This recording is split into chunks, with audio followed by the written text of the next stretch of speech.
tricks to make you rock away. I feel good, cause your perfume isn't loud. Time you pass my way, I'm tempted to touch another sweet life.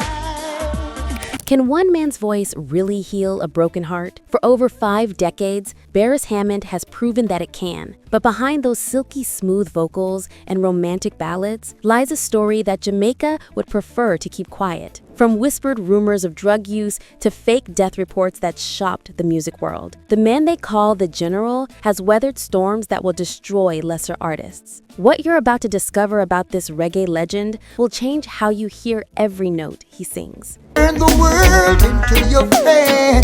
Let me help you smile again. This is the raw, unfiltered truth about Hugh Beresford Hammond, born on August 28, 1955. In the tiny fishing village of Anato Bay, St. Mary Parish, Jamaica. The ninth of 10 children, Beres grew up in a household where American soul legends like Sam Cooke and Otis Redding played constantly on his father's radio. These early influences would shape the voice that would later seduce millions. But nobody could have predicted the journey this small-town boy would take to become one of reggae's most controversial yet beloved figures. In 1972, at just 17 years old, Beres began entering local talent competitions across Jamaica, his voice already carrying that distinctive, gravelly sweetness that would become his trademark. By 1975, he had joined the reggae R&B fusion band Zap Pow, but even then, people noticed something different about this young man. He wasn't just singing reggae, he was creating something entirely new, a sound that would later be labeled lovers rock. His first solo breakthrough came in 1976 with One Step Ahead. One step ahead and you're out. A soul-drenched ballad that dominated Jamaican radio for over 3 months. People were so confused by his sound that many thought he was American. I like to tell you a story about what one dance can do. This wouldn't be the last time Beres Hammond would keep people guessing about who he really was. Throughout the late 1970s and early 1980s, Beres released a string of hits that established him as Jamaica's premier love singer, but financial struggles plagued him constantly. The music industry was brutal to artists who didn't fit the traditional reggae mold, and Beres was often too smooth, too sophisticated for the harder sounds dominating the scene. Everything changed in 1985 when he released Groovy Little Thing on his own Harmony House label.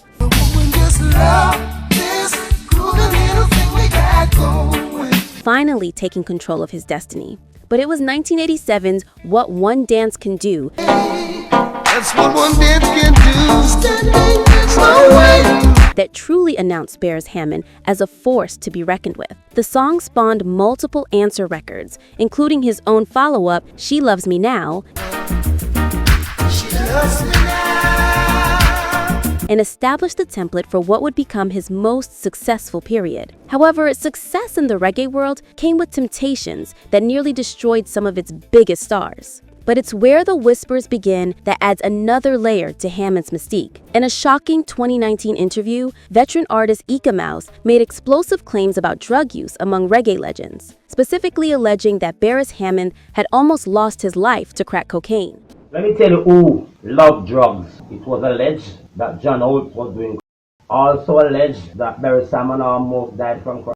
While Hammond has never publicly addressed these allegations, those close to the reggae scene know that the 1980s and early 1990s were a dark period for many Jamaican artists. Hammond's relationship with Jamaica runs deeper than most artists. In a particularly revealing moment, he shared, "Out of my mother's 10 kids, I am the only one who never had a foreign passport. I'm the only one, and still the only one, because there's a connection, and I love that I have this place. So even when I go on tour for a week or so, in my mind, it's just we live on Sunday, come down Sunday. I hate looking forward to when the flight leaves, because I'm just saying that to say I have to dig up the place in a song." This profound connection to his homeland might explain why his music carries such authenticity, and why rumors about his personal struggles seem to matter so much to his fans. The rumors gained credibility when producer Clive Hunt, in a devastating 2012 confession, revealed his own 11-year battle with cocaine addiction. A drug addict, and I was in the studio, and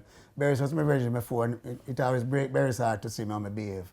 Hunt specifically mentioned that singer Beres Hammond was one of the very few who didn't turn their back on him, always offering him somewhere to sleep accompanied by a good meal, leading many to wonder if Hammond's kindness came from personal experience with addiction. In 1990, just as these personal struggles allegedly reached their peak, Beres created what would become his most famous song. Working with producer Donovan Germain at Penthouse Records, he laid his vocals over a rhythm called A Love I Can Feel and created Tempted to Touch, That's my way, I'm tempted to touch. a sensual masterpiece that topped reggae charts internationally. So we just slip out of one studio, go into the other studio. One was run by Gussie and the other one by Donovan Germain. The irony wasn't lost on those in the know. Here was a man possibly battling his own demons, singing about temptation with an authenticity that only comes from real experience. The 1990s saw Beres Hammond transform into the lovers' rock emperor, but they also brought new controversies. His collaboration with teenage sensation Buju Banton on tracks like Falling in Love All Over Again raised eyebrows, especially as Banton's own career became mired in homophobic lyrics and eventually drug charges. Hammond's association with controversial figures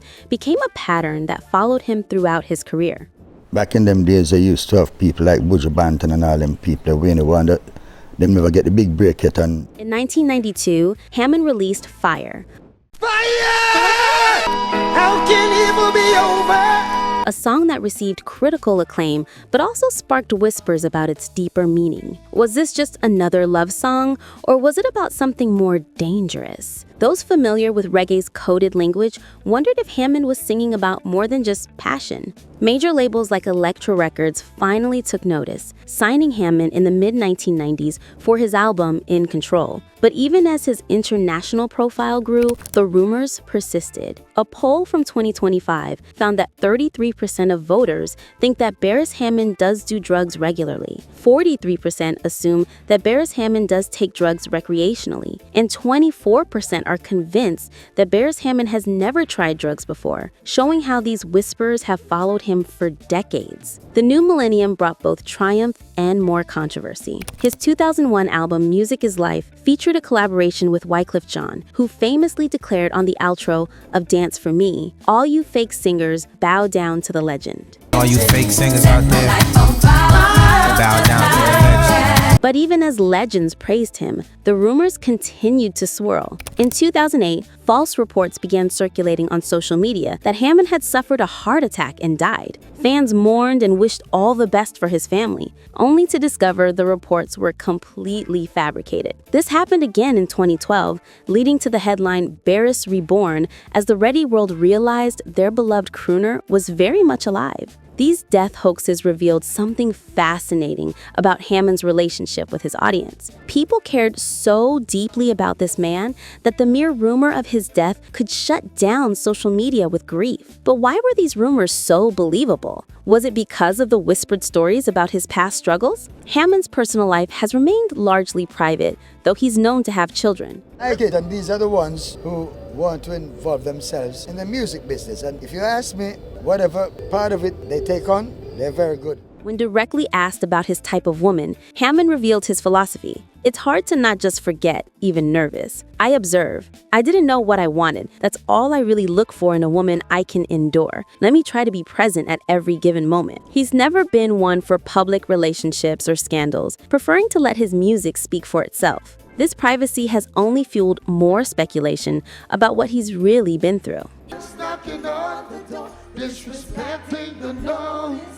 His mentorship of controversial artists like Jacure, who was imprisoned for SA charges, raised more questions about Hammond's judgment. When asked about continuing to support Jacure after his release, Hammond revealed, You know, I really don't know how to answer that. I'm not a very good judge when it comes to that kind of thing, but I hope he's able to put it all behind him. All I know is that he's one hell of a talent. This response showed Hammond's complexity, a man who sees talent above all else, sometimes controversially so.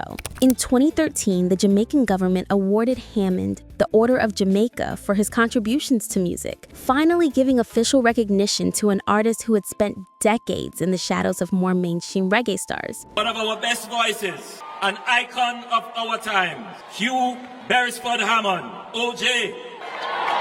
His album, One Love, One Life, earned a Grammy nomination, cementing his status as a legend. But the whispers about his past never completely disappeared. Recent years have seen Hammond embrace his status as an elder statesman of reggae. His 2018 album, Never Ending,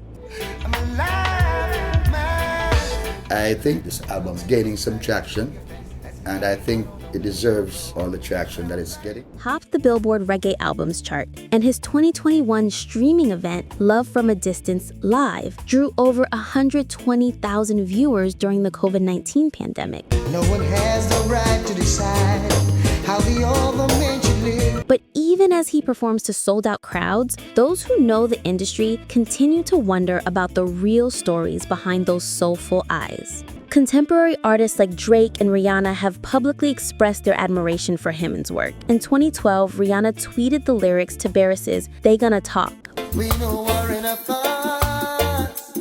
Hey. obliquely addressing her then rekindled relationship with Chris Brown, showing how Hammond's music continues to provide solace for those dealing with their own controversies. Hammond's influence on the current reggae scene cannot be overstated. Beyond his collaborations with dancehall superstars Sean Paul and Popcan, his work has been referenced by a new generation of Jamaican artists, including singer-songwriter Tanya Stephens and Sing J Mavado. Popcan, in particular, has cited Hammond as a major influence on his approach to melody and emotional delivery, often incorporating Hammond's smooth vocal techniques into his own dancehall style.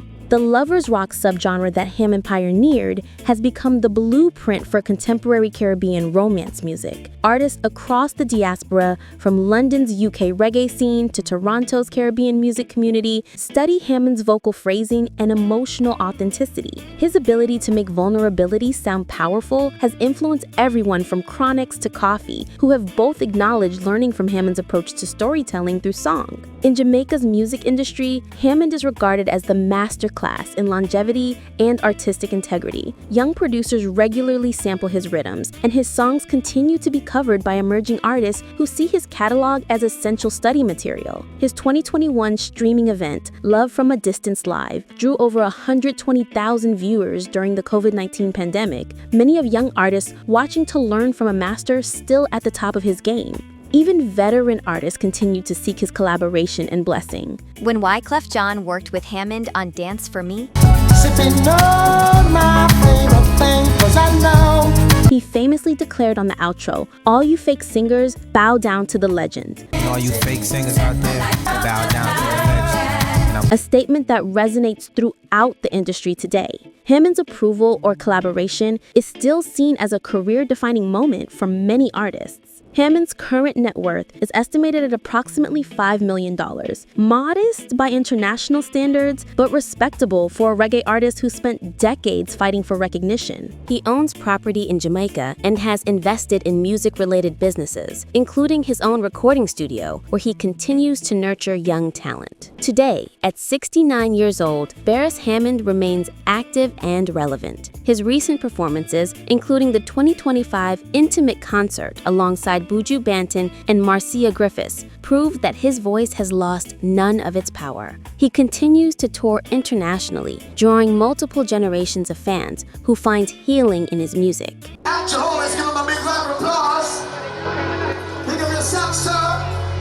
Anywhere you're there. His latest releases maintain the quality and emotional depth that made him famous, with tracks that explore love, loss, and redemption with the wisdom of someone who has truly lived. Whether the rumors about his past are true or not, there's no denying that Beres Hammond's music carries an authenticity that can only come from real experience with both joy and pain. The man who sang Tempted to Touch understood temptation. Yours will never leave me again behind. The artist who created Rockaway knew about needing escape. The legend who recorded They Gonna Talk was intimately familiar with gossip and speculation. Through it all, Beres Hammond has maintained his dignity, his artistry, and his position as one of reggae's most beloved figures. Perhaps that's the real truth about Beres Hammond. Not whether the rumors are accurate, but how he's managed to channel whatever darkness he may have experienced into music that brings light to millions. In a genre often marked by tragedy and controversy, Hammond represents redemption and the power of art to transcend personal struggles. His story reminds us that our heroes are human, that talent and pain often walk hand in hand, and that sometimes the most beautiful music comes from the deepest places of experience. Whether singing about love or loss, temptation or triumph, Beres Hammond's voice carries the weight of a life fully lived, making him not just a reggae legend, but a true artist in every sense of the word. If this deep dive into one of reggae's most enigmatic figures captivated you, make sure you check out our other compelling stories exploring the complex lives of Jamaica's musical legends. We've uncovered fascinating secrets about the entire pantheon of reggae royalty that will completely change how you see these iconic artists. So definitely stay tuned for more revelations that go far beyond the music.